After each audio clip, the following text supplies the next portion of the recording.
Capítulo 19. Perseguição. A paz entre os 6 ducados e o Reino da Montanha era relativamente recente à época do reinado do Rei Majestoso.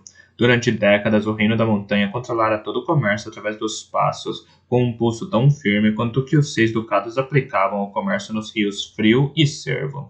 O comércio e o tráfego entre duas regiões haviam sido geridos caprichosamente pelas duas potências para detrimento de ambas. Porém, durante o reinado do rei sagaz foram negociados entre o príncipe herdeiro cavalaria dos 6 ducados e o príncipe Rursk das montanhas acordos comerciais mutuamente benéficos. A paz e prosperidade que este acordo trouxe tornaram-se mais sólidos quando, mais de uma década mais tarde, a princesa da montanha, Catrichan, tornou-se a noiva do príncipe herdeiro Veracidade. Após a morte prematura do irmão mais velho, Rursk, precisamente na véspera do seu casamento, Catrichan tornou-se a única herdeira da coroa da montanha. E assim pareceu durante algum tempo que os 6 ducados e o reino da montanha poderiam vir a dividir um monarca e acabar por se transformar num só país. Entretanto, as circunstâncias arruinaram todas essas esperanças. Os 6 ducados foram ameaçados do exterior pelos salteadores e despedaçados do interior pelos conflitos entre príncipes. O rei sagaz foi assassinado, o príncipe herdeiro Veracidade desapareceu durante uma demanda, e quando o príncipe majestoso reivindicou o trono para si, o seu ódio por Catrichan era tal que ela se sentiu obrigada a fugir para suas montanhas natais, pelo bem do filho que guardava. O autoproclamado rei majestoso viu isto, de certa maneira, como a renegação de uma prometida entrega de território. As suas diligências para introduzir tropas no reino da montanha, sob a aparência de guardas para as caravanas comerciais, foram repelidas pelo povo das montanhas. Os seus protestos e ameaças levaram ao fechamento das fronteiras das montanhas ao comércio dos 6 ducados. Contrariado, embarcou numa vigorosa campanha destinada a desacreditar a rainha Catrichan e a construir uma hostilidade patriótica contra o reino da montanha. O seu objetivo final parecia óbvio: tomar pela força, se necessário, as terras do reino da montanha como província dos 6 ducados. Parecia um momento para tal guerra e tal estratégia. As terras que ele possuía legitimamente já estavam sob cerco de um inimigo externo. Inimigo esse que ele parecia ser incapaz ou não ter vontade de derrotar. Nunca nenhuma força militar havia conquistado o reino da montanha, no entanto, era isso que ele parecia decidido a fazer. O motivo por que tão desesperadamente desejava possuir aquele território foi uma questão que, a princípio, confundiu todos.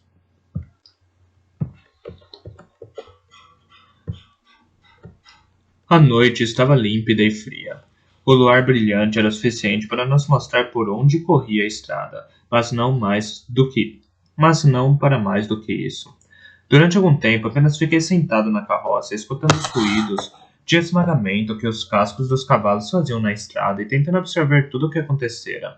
Esperana pegou os cobertores que tínhamos trazido da minha cela e os sacudiu. Entregou-me um e enrolou o outro em volta dos seus ombros. Sentou-se aconchegada e afastada de mim, olhando para trás da carroça. Compreendi que ela queria ser deixada em paz. Vi o clarão cor de laranja que fora olho de lua minguar a distância. Passado algum tempo, a minha cabeça começou de novo a trabalhar. Panela, chamei por cima do ombro. Para onde vamos? Para longe de olho de lua, disse ela. Consegui ouvir o cansaço na sua voz. Esperana mexeu-se e me deitou um olhar. Pensávamos que você soubesse. Para onde foram os contrabandistas? Perguntei. Senti mais do que vi, Esperana encolhendo os ombros. Não quiseram nos dizer. Disseram que, se nós íamos buscá-lo, tínhamos de nos separar deles. Pareciam acreditar que Emaranhado mandaria soldados atrás de você, por mais fortemente que Olho de Lua fosse atingida. Assenti com a cabeça, mais para mim do que para ela. Vai me culpar por todo o ataque. E se dirá que os atacantes eram na verdade oriundos do reino da montanha, soldados enviados para me libertar? Endireitei-me, afastando-me de Esperana. E quando nos apanharem, matarão vocês duas. Não pretendemos deixar que eles nos apanhem, observou Panela. E não apanharão, prometi, pelo menos se agirmos com sensatez. Para os cavalos. Panela quase não precisou mandá-los parar. haviam diminuído a um passo, cansado há muito tempo. Joguei meu cobertor para Esporano e dei a volta na parelha. Observei-os e dei a volta na parelha. Olho de Noite pulou de cima da carroça e me seguiu curioso. O que está fazendo? Perguntou Panela, enquanto eu desprendia um arreio e largava no terreno coberto de neve. Estou mudando isto para que eles possam ser montados. Sabem cavalgar sem sela? Eu estava usando a faca do guarda para cortar as rédeas enquanto falava. Ela teria de montar sem selas, sabendo ou não. Não tínhamos selas. Suponho que terei de cavalgar, observou ela num tom rabugento enquanto descia da carroça. Mas não vamos chegar muito longe muito depressa, montados em dupla nestes cavalos. Você e Esporana ficarão bem, prometi-lhe. Basta que não parem. Esporana estava de pé em cima da carroça, olhando para mim. Não precisava do luar para saber que havia incredulidade em seu rosto. Vai nos deixar aqui? Depois de termos voltado por você? Não era assim que eu via as coisas. Vocês é que vão me deixar aqui. Vocês é que vão me deixar aqui, disse-lhe com firmeza. Jump é a única povoação grande depois de darem as costas a Olho de Lua e seguirem na direção do Reino da Montanha. Cavalguem em ritmo constante. Não vão diretamente para Jump. É isso que eles esperarão que façamos. Procurem uma das aldeias menores e se escondam lá durante algum tempo. A maioria das pessoas da montanha é hospitaleira. Se não ouvirem rumores sobre uma perseguição, prossigam para Jump.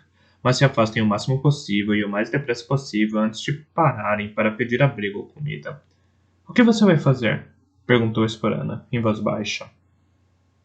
Olhos de Noite e eu seguimos o nosso caminho, como devíamos ter feito há muito tempo. Viajamos mais depressa sozinhos. Eu voltei por você, disse Esporana. A sua voz estava prestes a vacilar diante da minha traição. Apesar de tudo, o que tinha acontecido comigo? Apesar da minha mão e de todo o resto, ele os está afastando do nosso rastro, disse de súbito Panela. Precisa de ajuda para montar? Perguntei-lhe calmamente. Não precisamos de nenhuma ajuda sua, declarou de súbito Esporana com uma voz zangada. Sacudiu a cabeça. Quando penso em tudo por que passei seguindo você, e em tudo o que fizemos para libertá-lo, teria sido queimado vivo naquela cela lá atrás se não fosse por mim. Eu sei. Não havia tempo para lhe explicar tudo. Adeus, eu disse em voz baixa. E as deixei ali, afastando-me delas para o interior da floresta. Olhos de Noite caminhava ao meu lado. As árvores fecharam-se à nossa volta, e elas ficaram rapidamente fora de vista. Panela compreendera rapidamente o objetivo do meu plano. Assim que Emaranhado tivesse os incêndios controlados, ou talvez, mesmo antes, ele pensaria em mim. Encontrariam o velho morto por um lobo e nunca acreditariam que eu perecera na cela. Haveria uma perseguição. Enviariam cavaleiros para todas as estradas que levavam às montanhas, e em breve alcançariam Panela e Esporana, a menos que os caçadores tivessem outro rastro mais difícil para seguir. Um rastro que seguisse em meio à vegetação e se dirigisse diretamente para Jump, para o oeste. Não seria fácil. Eu não possuía nenhum conhecimento específico sobre o que se estendia entre mim e a capital do Reino da Montanha. Nenhuma vila, provavelmente, pois o Reino da Montanha era pouco povoado.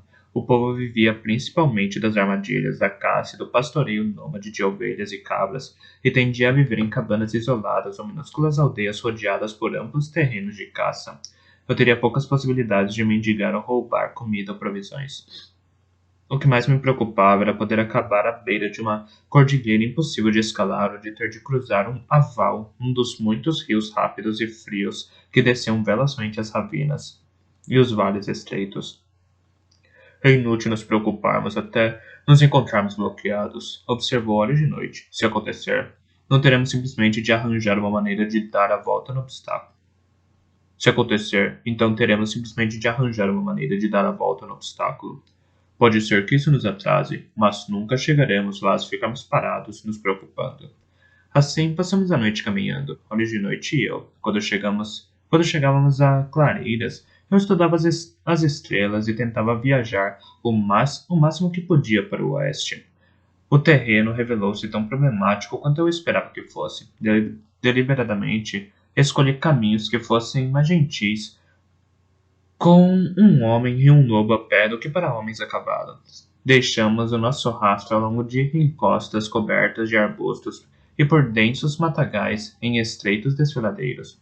Consolei-me Enquanto progredia por tais lugares, imaginando Esporano e Panela avançando a bom ritmo pelas estradas, tentando pensar que o emaranhado poderia enviar batedores em quantidade o suficiente para seguir mais do que um rastro.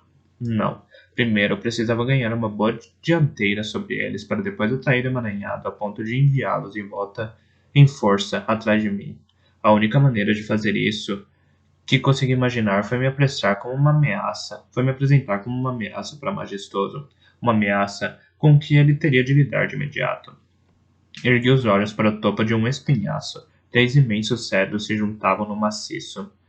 Pararia ali, faria uma minúscula fogueira e tentaria usar o talento. Lembrei a mim mesmo que não tinha casco de elfo, o que significava que teria que preparar as coisas de modo a descansar depois. Eu fico de vigia, assegurou-me horas de noite. Os cedros eram enormes, com galhos largos que se entrelaçavam no alto de uma forma tão apertada que o chão estava limpo de neve. O solo encontrava-se especialmente atapetado com odoríferos pedaços de frondes de cedro que foram caindo com o decorrer do tempo. Juntei-os para fazer para mim um assento, a fim de manter o corpo longe da terra fria, e então recolhi uma boa reserva de lenha. Pela primeira vez examinei o interior da bolsa que roubara. Continha uma pederneira e também 5 ou 6 moedas, alguns dados, uma pulseira partida e enrolada num pedaço de pano, uma madeixa de cabelo fino. Aquilo resumia bem demais a vida de um soldado. Raspei um pouco de terra e enterrei o cabelo, os dados e a pulseira. Não tentei imaginar se ele teria deixado para trás um filho ou um amante. Lembrei a mim mesmo que a sua morte não era obra minha, mas mesmo assim uma voz gelada murmurou a palavra catalisador no fundo da minha mente. Se não fosse por mim, ela ainda estaria viva. Por um momento, senti-me velho, cansado e doente. Então, me forcei a deixar de lado tanto a soldado como a minha própria vida. Acendi a fogueira e a alimentei bem. Empilhei o resto da lenha ao alcance da mão. Enrolei-me no manto e me deitei na cama de frondes de cedro. Respirei fundo, fechei os olhos e usei o talento.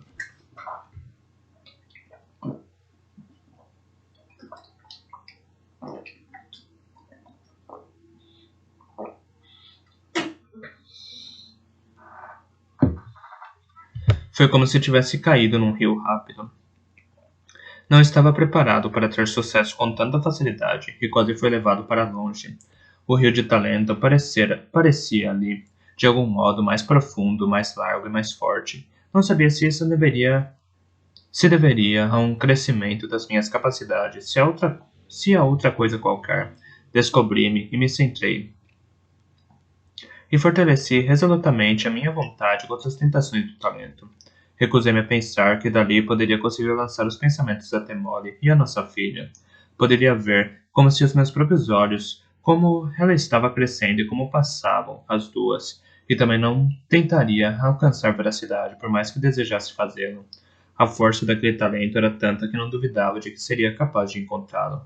Mas não era para isso que eu estava ali. Estava ali para provocar um inimigo e tinha de estar em guarda. Ergui todas as defesas que pude erguer em que me selassem contra o talento, e virei à vontade na direção de emaranhado.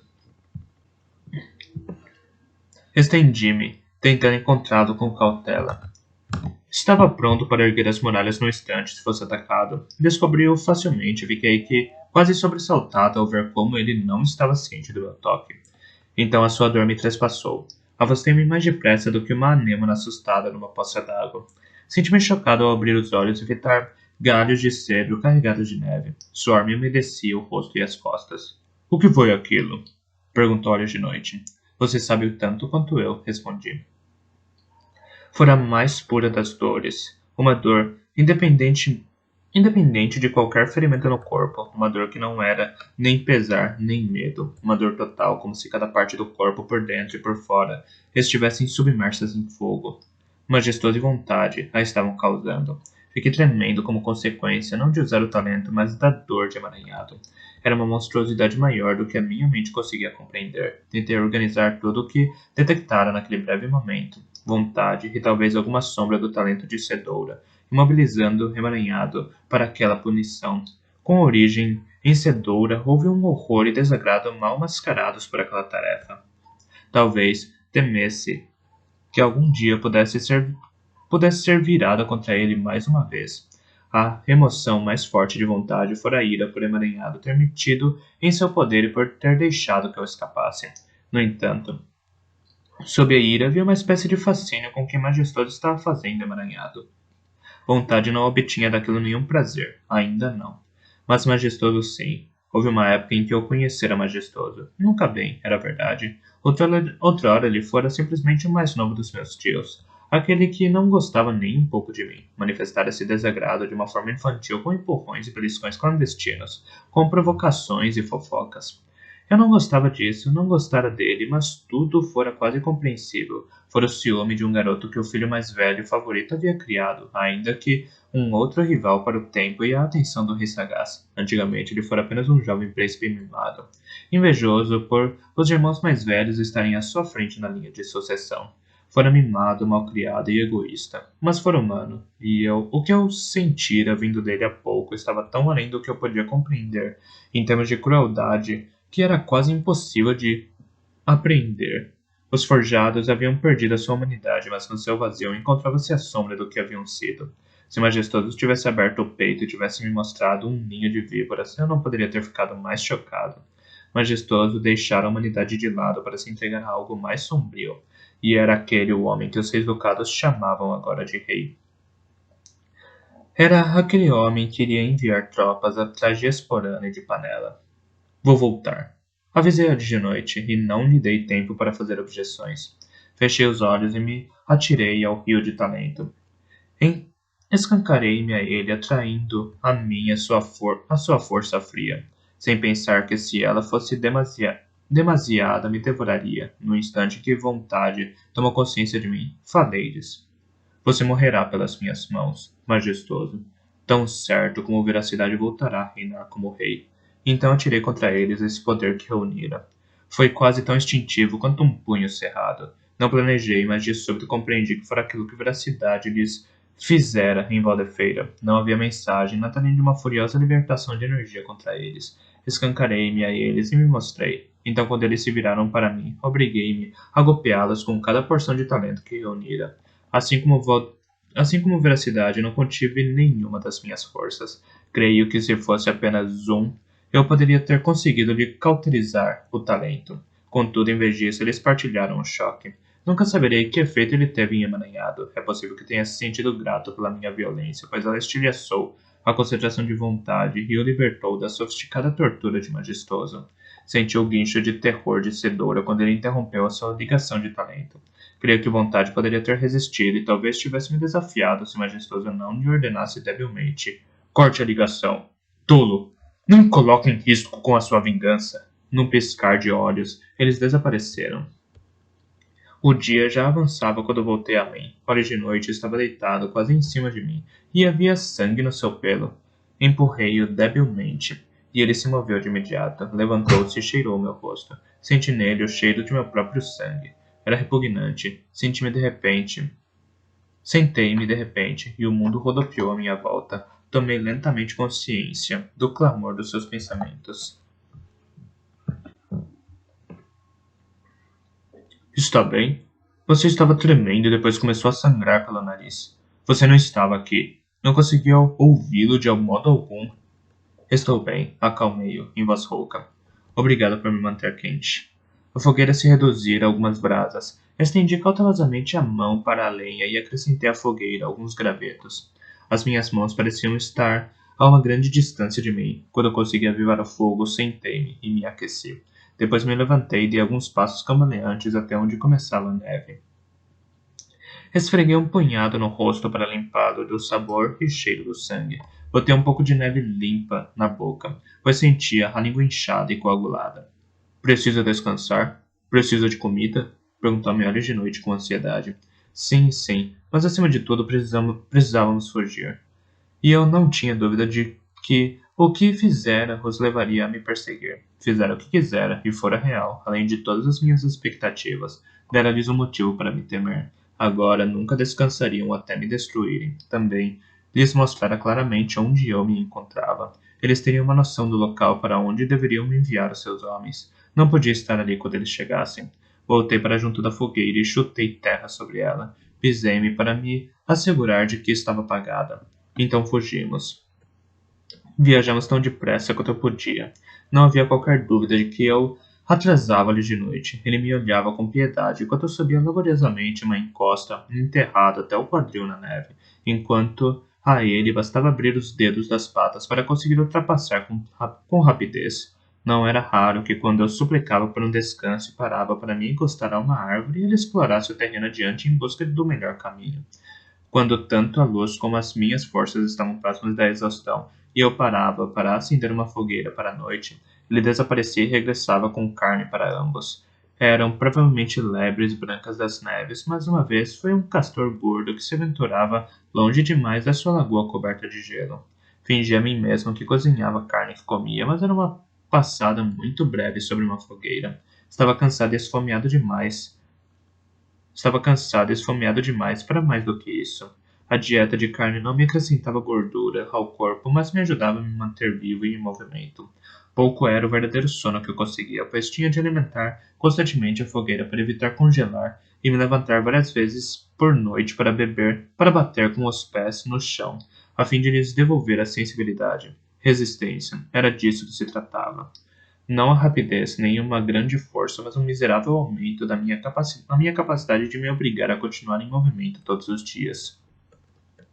Mantive as muralhas de talento bem erguidas, mas mesmo assim estava consciente da batalha de vontade contra elas. Não me parecia que ele pudesse seguir o meu rastro enquanto eu me obrigasse, mas não tinha certeza. A constante cautela mental era mais do que um dreno nas minhas forças.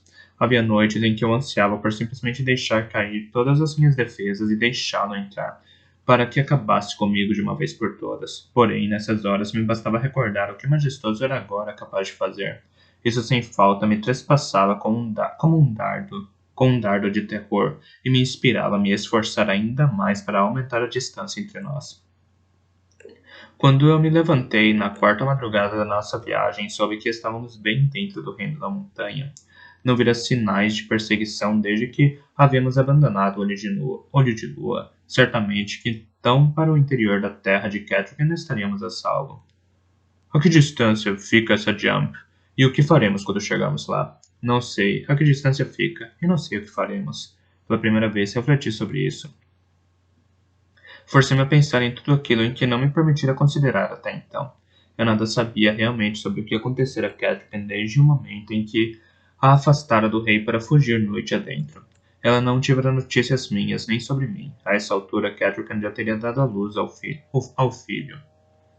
Pelas minhas contas, o bebê teria uma idade semelhante à da minha filha. De repente, dei por mim muito curioso. Podia segurar esse bebê e dizer a mim mesma: ter a minha filha no colo deve ser assim. Exceto que Catrican achava que eu estava morto. O que teria ouvido dizer seria que eu fora executado por Majestoso e estaria enterrado havia muito tempo. Era minha rainha e a resposta de veracidade. De certo que eu podia lhe revelar como sobrevivera. Contudo, contar-lhe a verdade era como atirar uma pedra em um lago. Ao contrário de Esporana, Panela ou qualquer outra pessoa que tivesse deduzido quem eu era, Catrican me conhecera anteriormente. Não seria um boato ou uma lenda, nem uma história fantasiosa de alguém que me vislumbrara por um momento, mas um fato. Ela poderia dizer aos outros que haviam me conhecido. Sim, eu ouvi. É verdade que está vivo. Como? Ora, através da mãe, é claro. Continuei a avançar com dificuldade através dos olhos de noite, através da noite e do frio, e pensei que a notícia significaria para a paciência. E pensei no que a notícia significaria para a paciência quando eu recebesse. Vergonha ou alegria? Dor por eu não ter me revelado? Através de Catrican, notícias podiam ser enviadas para se espalharem até aqueles que eu conhecera. Acabariam chegando a Molly e a Bronco. O que faria Molly saber a distância dessa forma não só que eu estava vivo e não regressara para ela, como estava maculado pela manha? Traspassara meu coração saber que ela escondera de mim o fato de que esperava um filho meu. Esse foi o meu primeiro verdadeiro vislumbre de como devia ter se sentido traída e magoada por todos os segredos que eu mantivera escondido dela durante anos. Ter mais um de tamanha magnitude jogado em seu rosto podia pôr fim a qualquer sentimento que ela ainda pudesse nutrir por mim. As minhas chances de reconstruir uma vida com ela eram bastante pequenas.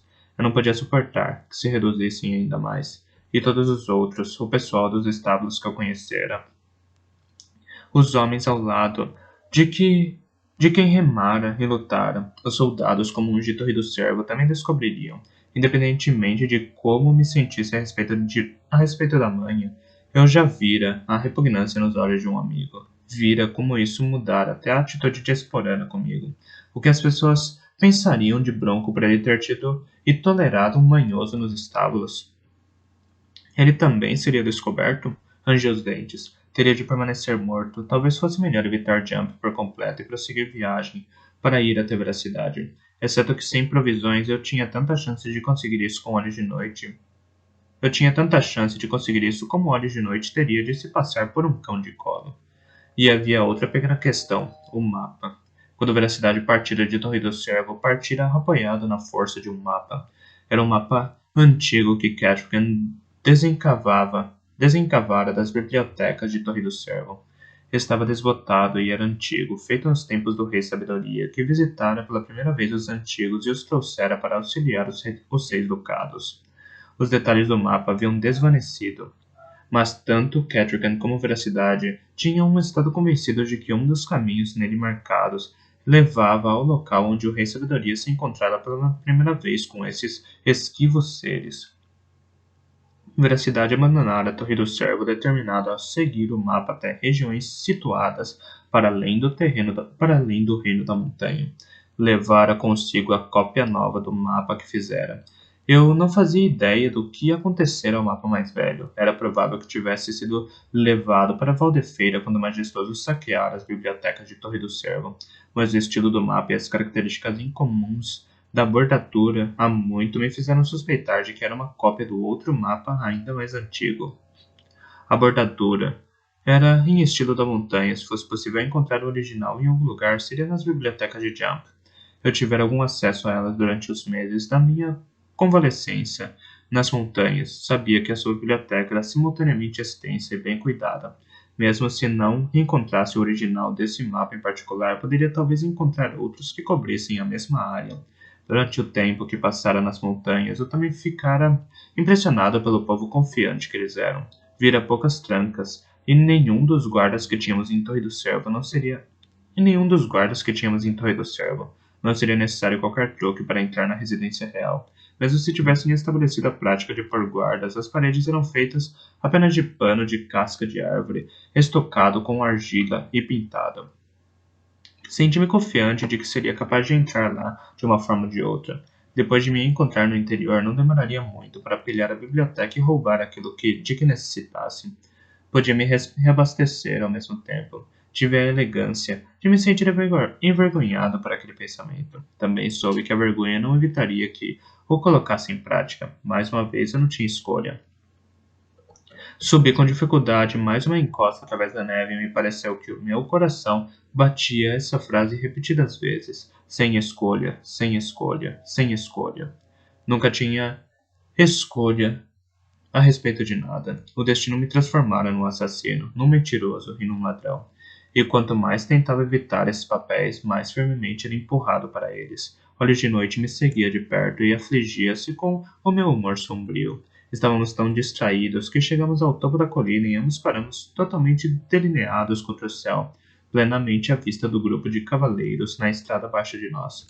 O amarelo e marrom dos seus casacos destacavam-se contra a neve. Estaquei como um veado assustado. Mesmo assim, podíamos não ter sido notados se não fosse a matilha de cães de caça que traziam consigo. Avaliei-a com um olhar. 6 cães de caça, não lobeiros, graças a Eda, mas lebreiros de patas curtas, inadequados para aquele tempo e terreno. Havia um cão de patas longas, um vira-lata desengonçado de dorso ondulado. Ele e seu tratador deslocavam-se separadamente da matilha. A perseguição estava usando tudo o que tinha para nos encontrar, mas havia uma dúzia de homens a cavalo. Quase instantaneamente o vira-lata jogou a cabeça para cima e latiu. No instante, os cães de caça se juntaram a ele, andando em círculos de cabeças erguidas para farejar o ar e dando o alerta quando descobriram os nossos odores. O caçador que controlava os cães de caça ergueu uma mão e apontou para nós no momento em que se lançou na perseguição. O vira-lata e o seu tratador já corriam à nossa direção.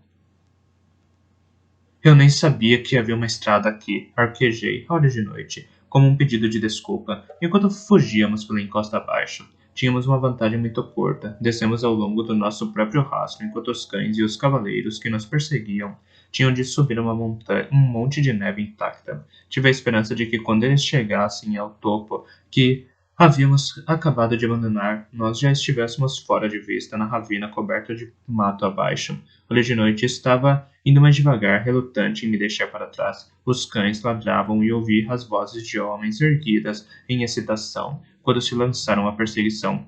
Corra! Ordenei a olho de noite. Não vou abandoná-lo. Teria poucas chances se abandonasse, admiti, mas minha cabeça trabalhava freneticamente.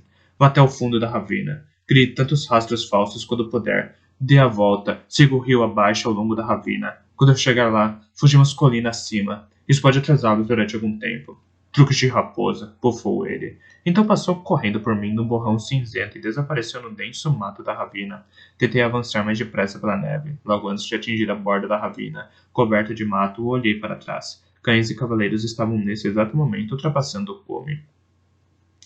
Penetrei no abrigo do mato, encoberto pela neve, e desci, escorregando pelas encostas íngreme. Horas de noite, deixara rastros o suficiente ali para uma alcatéia inteira. No momento em que fiz uma pausa para recuperar o fôlego, ele passou por mim correndo numa nova direção. Vamos sair daqui. Vamos sair daqui. Não esperei pela sua resposta e comecei a subir a ravina o mais depressa que minhas pernas podiam me levar. A neve estava mais rasa no fundo, pois as árvores e o mato haviam apanhado e segurado a maior parte. Avancei meio dobrado sobre mim mesmo, sabendo que, se me prendesse nos galhos, eles descarregariam as suas cargas frias em cima de mim. Os latidos dos cães ressoavam no ar gélido. Escutei-os enquanto avançava. Quando ouvi a sua excitação dar lugar a uma frustrada gritaria canina, soube que tinham chegado ao rastro confuso ao fundo da ravina. Cedo demais. Tinham chegado lá cedo demais. E viriam depressa demais. Horas de noite. Silêncio, tolo. Os cães vão ouvi-lo. E aquele outro também. Meu coração quase parou no peito. Não consegui acreditar na minha estupidez. Continuei avançando com dificuldade, através do mato coberto de neve, forçando os ouvidos para captar o que estava acontecendo atrás de nós. Os caçadores tinham gostado do rastro falso que a de noite deixara e estavam praticamente forçando os cães a segui-lo. Havia homens demais a cavalo para a estreiteza da ravina. Estavam ficando no caminho uns dos outros e talvez estragando nosso verdadeiro rastro. Tempo gasto, mas só um pouco. Então ouvi de súbito gritos de um alarme e uma desenfreada profusão de latidos vindos dos cães. Captei um confuso alarido de pensamentos caninos. Um lobo tinha saltado sobre eles e correra pelo meio da sua matilha, mordendo à medida que avançava e precipitando-se por entre as patas dos cavalos que os homens montavam atrás deles. Um homem estava no chão e tendo problemas para apanhar a sua montaria de olhos aterrorizados. Um cão perdera a maior parte de uma orelha caída e estava em agonia por causa dela. Tentei fechar a minha mente para sua dor. Pobre animal, e tudo para nada, que o levasse a lucrar alguma coisa. Minhas pernas eram como chumbo e minha boca estava seca, mas tentei arrancar de mim velocidade. Desejei gritar a olhos de noite para que abandonasse as provocações, para que fugisse comigo. Mas não me atrevi a trair a matilha, a verdadeira direção da nossa retirada. Em vez disso, forcei-me a avançar. A ravina estava se tornando mais estreita e mais profunda. Trepadeiras, sarças e arbustos nasciam nas encostas cada vez mais íngremes e caíam emaranhadas. Suspeitei de que caminhava em cima de um riacho, congelado pelo inverno. Comecei a procurar uma maneira de sair dele. Atrás de mim, os cães estavam de novo ladrando, latindo uns para os outros que agora haviam encontrado o verdadeiro rastro. Sigam o lobo, o lobo, o lobo. Soube então com certeza que a de noite voltara a se mostrar a eles e estava deliberadamente afastando-os de mim. Fuja, garoto, fuja! Atirou meu pensamento, sem se preocupar com a possibilidade de ser ouvido pelos cães. Havia nele um divertimento selvagem, uma tolice histérica do seu pensamento. Lembrou-me da noite em que eu perseguira Justino pelos corredores de Torre do Servo para matá-lo no grande salão diante de todos os convidados da cerimônia de coroação de majestoso como o príncipe herdeiro. Hoje de noite estava num frenesi que o levara a deixar de se preocupar com a sua própria sobrevivência. Precipitei-me diante com o coração na garganta por ele, segurando as lágrimas que brotavam nos cantos dos meus olhos. A ravina terminou. À minha frente havia uma cintilante cascata de gelo, um memorial ao riacho da montanha que cortava aquele desfiladeiro durante os meses de verão. O gelo prendia em longos pingentes, ondulados de face rochosa de uma fenda na montanha, brilhando ainda com um tênue reflexo de água corrente. A neve na sua base era cristalina. Parei, suspeitando de uma lagoa profunda, de uma lagoa que poderia descobrir involuntariamente debaixo de uma camada de gelo fino demais. Levantei os olhos. As paredes de rocha ali estavam escavadas na base e cobertas de vegetação. Em outros lugares, lajes nuas de rocha apareciam através das cortinas de neve.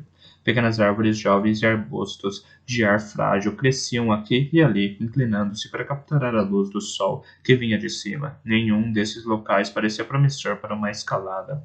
Virei-me para regressar por onde viera e ouvi um único uivo erguer-se e diminuir. Nem cão de caça, nem lobo, só podia ser o vira-lata. Algo na certeza daquele grito me convenceu de que ele seguiu meu rastro. Ouvi um homem gritar um encorajamento e o cão voltou a latir, mais perto. Virei-me para a parede da ravina e comecei a escalar. Ouvi o homem gritar pelos outros, chamando e assobiando para que o seguissem. Que tinham ali um rastro de um homem, que deixassem o lobo. Era só um truque de manha. À distância, os cães começaram de súbito a latir de uma maneira diferente.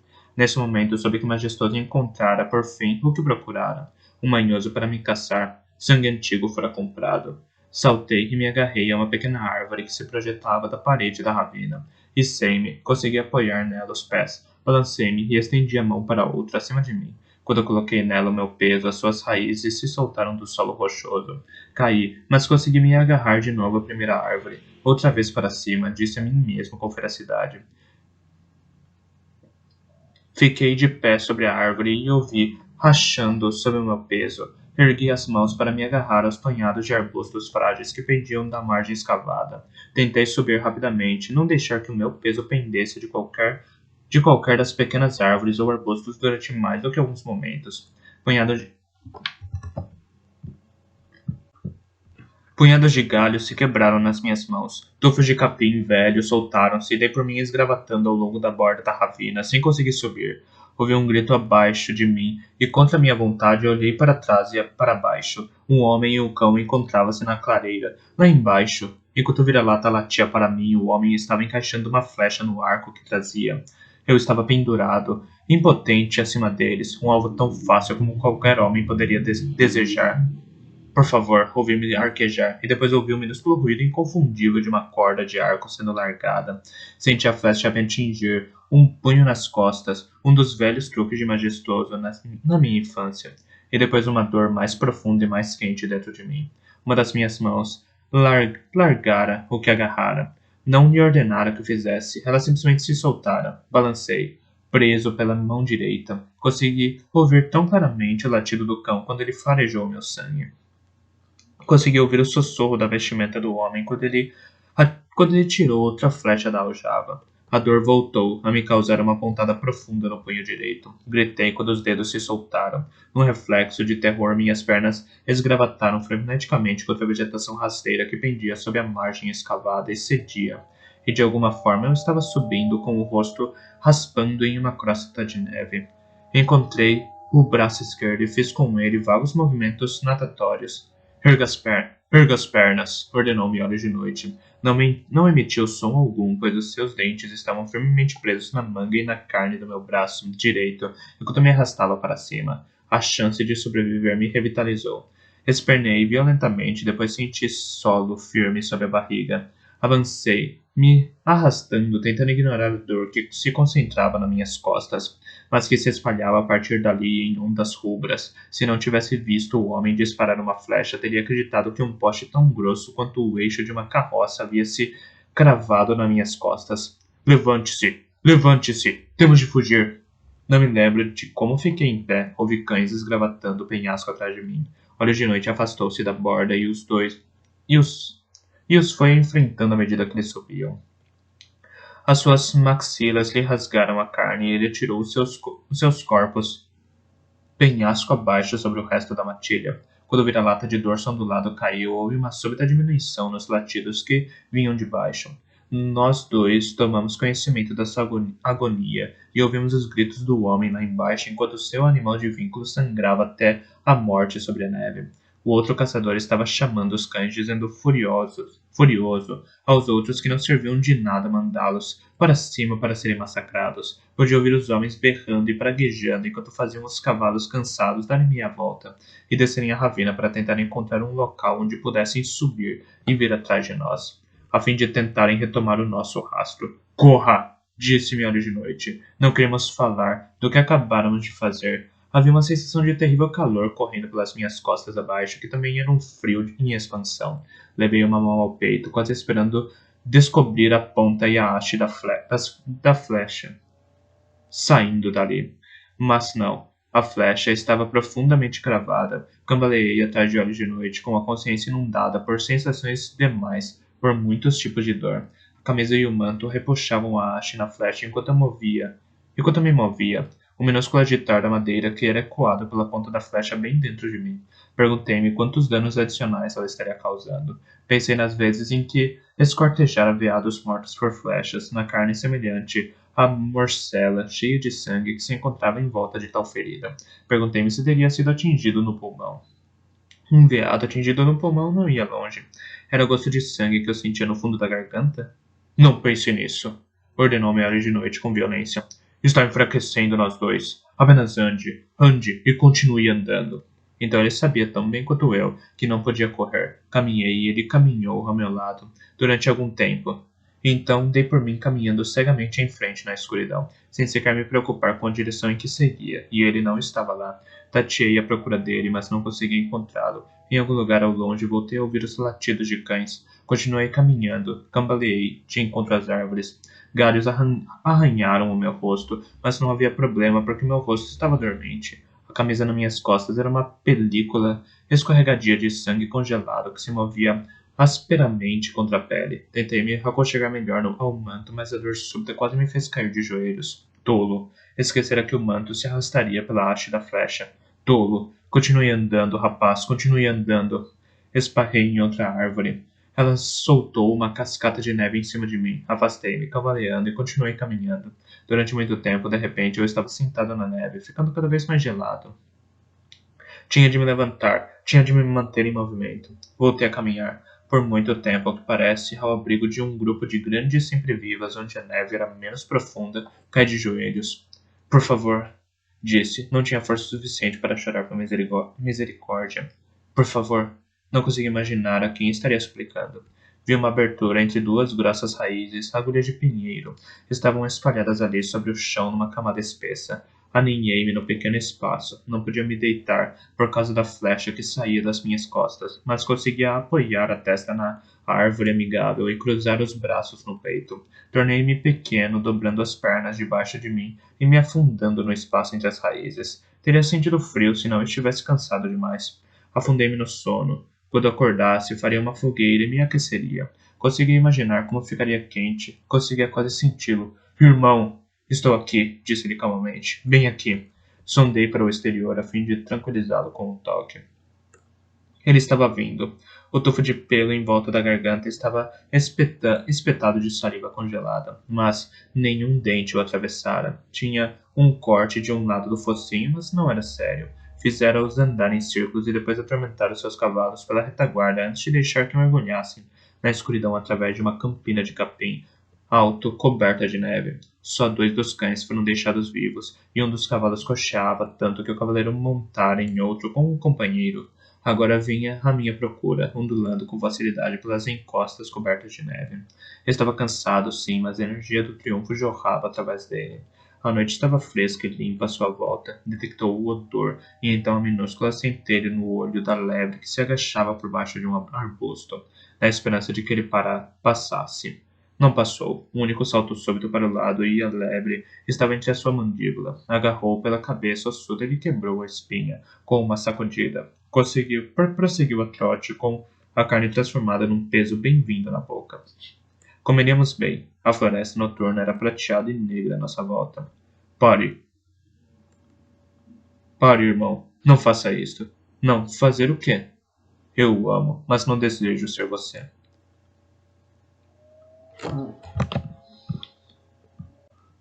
Pare, irmão, não faça isto. Fazer o quê? Eu o amo, mas não desejo ser você. Parei onde me encontrava, os meus pulmões trabalhando tão forte, puxando o ar frio da noite, passando pela cabeça da lebre na sua boca, a ligeira pontada do corte no focinho, as patas poderosas que carregavam seu corpo tão bem. Você também não quer ser eu, alterador. Na realidade, não quer. Não tinha certeza se ele tinha razão. Com os seus olhos eu me vi e me cheirei. Eu havia me enfiado no espaço entre as raízes da grande árvore, e estava enrolado a ficar tão pequeno como um filhote abandonado. O cheiro do meu sangue pairava forte no ar, então pesquei. E dei por mim olhando para a escuridão do meu cotovelo dobrado por cima do meu rosto. Levantei a cabeça lenta e dolorosamente. Tudo doía e toda a dor se ligava àquela flecha centrada nas minhas costas. Farejei tripas de coelho e sangue. Olhos de noite estava de pé ao meu lado, com as patas apoiadas na carcaça enquanto rasgava. Coma, enquanto está quente. Não sei se consigo. Quer que eu mastigue para você? Não estava brincando. Porém, a única coisa mais repugnante do que comer era a ideia de comer carne regurgitada. Consegui dar uma minúscula sacudida com a cabeça. Tinha os dedos quase adormecidos, mas vi a minha mão agarrar o pequeno fígado e levá-lo à boca. Estava quente e repleto de sangue. De repente soube que Olhos de Noite tinha razão. Eu tinha de comer, porque tinha de sobreviver. Ele despedaçara a lebre. Peguei um pedaço e mordi a carne quente. Era dura, mas eu estava determinado. Sem pensar, quase abandonara o meu corpo pelo dele. Quase subira para aquele corpo de lobo perfeitamente saudável ao seu lado. Já o fizera antes uma vez, com o seu consentimento, mas agora ambos sabíamos que a ideia era ruim. Partilharíamos, mas não podíamos nos transformar um no outro. Não podíamos fazê-lo sem que ambos perdêssemos. Sentei-me lentamente e senti os músculos das costas movendo-se contra a flecha, protestando contra o modo como ela os prendia. Conseguia sentir o peso da haste.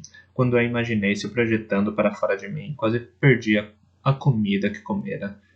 Forcei-me a uma calma que não sentia. De súbito, estranhamente, uma imagem de Bronco me veio à cabeça. Aquela imobilidade mortal no seu rosto quando ele flexionara o joelho e observara o antigo ferimento abrindo-se.